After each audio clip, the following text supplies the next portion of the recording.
let me say it for you. My hair looks awful. It looks awful. It looks horrible. And this is my hair without gel or pomade in it. But, you know, I woke up this morning, I took a shower right before I went to bed. So I woke up this morning as we were going to church and I just threw on some pomade and it actually looked pretty good because of the way I had fixed it. Well, after I took my shower, then I wanted to see what my hair would look like because I'm using the BRB shampoo and it requires me twice a week to use the serum area where you have to let it sit in for 30 minutes. So I was doing that, and afterwards I washed my hair and I thought, let me see if I can sort of try to style my hair the way I had it with the pomade when I woke up. And I hadn't really in a while looked at my hair when it didn't have pomade in it. And this is how it looks. It looks horrible.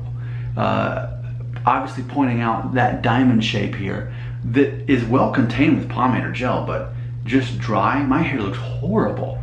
Now granted, I was going for the lower fade last time I did the haircut, but what I've decided, sort of on a whim, is this afternoon I'm gonna go get a haircut.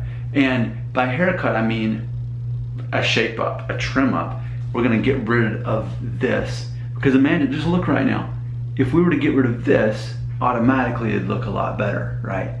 I still want that idea of a lower fade, but I want it done right. It's more of a transitional situation. And I will admit, the top's not long enough to really do what I want to do with it, but that's gonna fill in. The diffuse thinning will be covered up a little bit more, but I just wanted to do basically a before shot of my hair.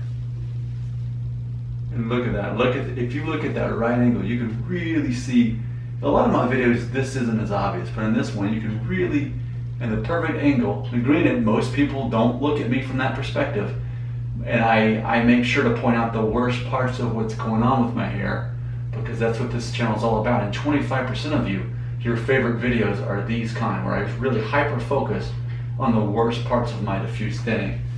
So here's my, and another reason I want to trim up is because all the hair on my neck's getting thick. Even though I can already start doing my own sideburns now, as I'm starting to do maybe once a week, but I had a beard and I shaved it off, so I just didn't even bother trimming my sideburns there. There you go. There again, there's that shot. That's just the worst possible shot of the thinning in the back. So, and again, as I'm using the BRB shampoo, we will see, that's one of the things we'll be looking for to see if it gets any better. All right, so there you go. It is a whim. I did not plan to be getting a haircut this weekend. I was still waiting a few more weeks because for me, I wanted this to be 1.5 inches on top before I got my next haircut. But here's my plan. My plan for right now is when I get this haircut today, I'll have this taken off, right? Leaving the length really for the most part. And actually, I want to leave the sides. I like the length on the sides and the back. I really like it. It's not an obvious clipper guard anymore, but here's what I like about it. It's enough to where when I fix my hair, and there was a video I did about a year ago about this, if I take my hands and just do this, and then kind of let the top, once it gets longer, just kind of fall where it is, it just kind of leaves this vague situation up there that I really like. But that's ultimately how I would style my hair, that, and then just kind of do that. So that's what I'm growing into. Not there yet, but that's my plan. Obviously, we'll have this all taken care of. But I want to get away from doing clippers. I want to, check this out, and correct me if I'm wrong, but when you look at male country music stars, I've noticed their hairstyle typically isn't that, number 2 or 3 on the sides and the back. Typically, it's about long enough to push back like this. And I think this is more of a modern country music style haircut. And even male actors typically don't actually have disconnected parts, and they typically don't have a clipper guard on the sides. I've noticed. That way it keeps it it's a constant hairstyle that you can't really tell when they get a haircut.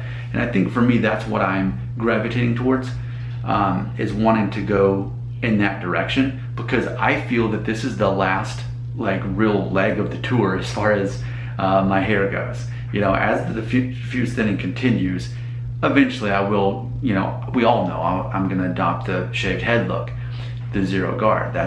I'm very happy to graduate to that point when that time comes. But I think for me, psychologically, I've never maintained the same hairstyle since junior high. I've always evolved and just tried different things out.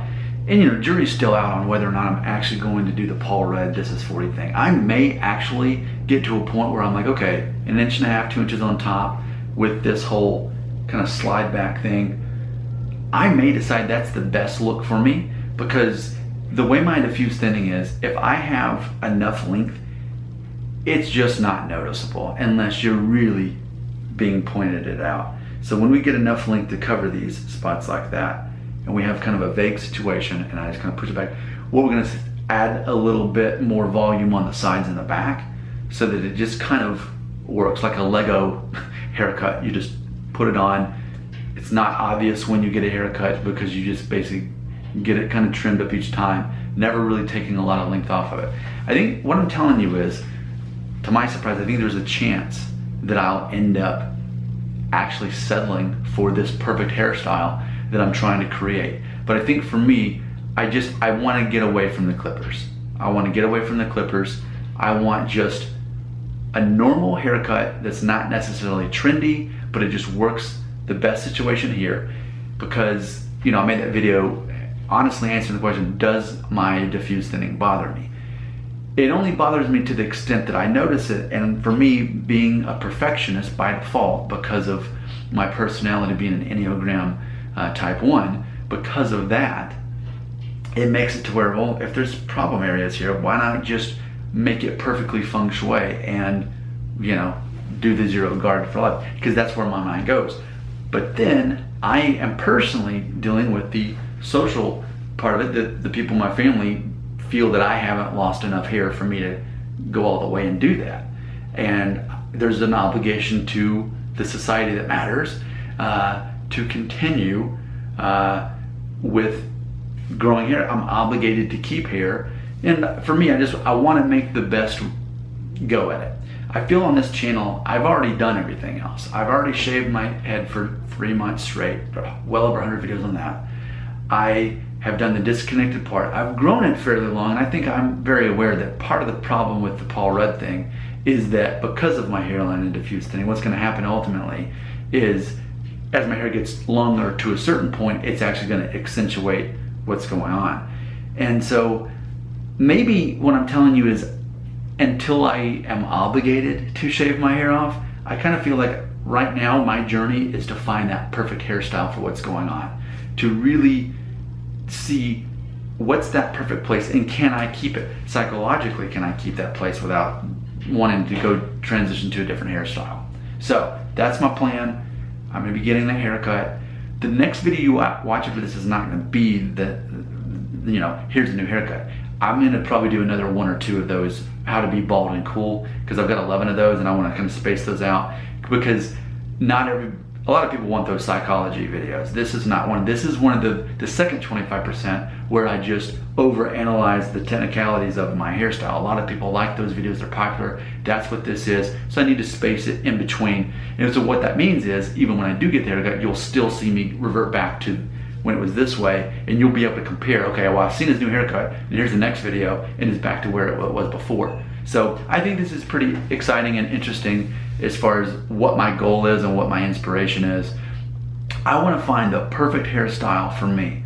I may abandon the whole Paul Rudd thing, but I think my goal is for any guys out there with diffuse thinning to the level that I have it, and have the hairline that I have, which is Norwood 2.5. What would be ideally the perfect hairstyle that's not even, you know, according to any trends that are going on? Like a classically handsome hairstyle. In closing, what has, I think, motivated, I was thinking Matt Jenkins. Google that guy. Matt, Jenkins. He has a Wikipedia, thing there. So he's somewhat important in the world, right? He actually has his own Wikipedia. He was my roommate when I first moved to Nashville, and he has become a pretty important songwriter for country music stars, Matt Jenkins. Well, I was roommates with him. There was 5 of us in this big house, and that's how he always had his hairstyle. He just kind of like pushed it back like this, and then it was kind of vague up here. And I think that's when I realized that's how male country music stars keep their hair. For whatever reason, that's what they do.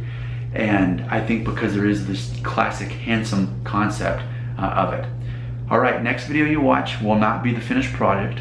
It will be more of that series on how to be cool and balding. But a couple videos after that, you'll see the finished project of what we're gonna do as I clean this up.